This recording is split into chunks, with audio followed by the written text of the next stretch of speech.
যেখানে উজ্জীবন কিছু দেওয়ার নাই, কিছু দেওয়ার নাই। যদি কারণ যে মানুষের ভাইকে কিছু লেখা না থাকে, যদি ভাইকে লেখা থাকে সেটা ছিনে আনবো, এইটুকু বলতে পারি। হ্যাঁ, আমি কারো থেকে বলব না, জেনেও নয়। আমি তো সাধারণ মানুষ, আমি আপনাদের মাঝে সাধারণভাবে থেকে আমি আমার যদি জীবনে কোনো অসাধারণত্ব অর্জন করতে সেটা করব।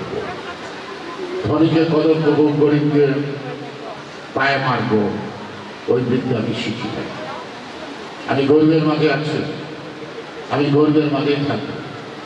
তোমরা যাদের কথা শোনো না, দিদিও যাদের কান্নার শোনে না, নাকি আছেও তাদের প্রাণ, আমি চোখের জলের সুতায় তাদের প্রাণ। আমি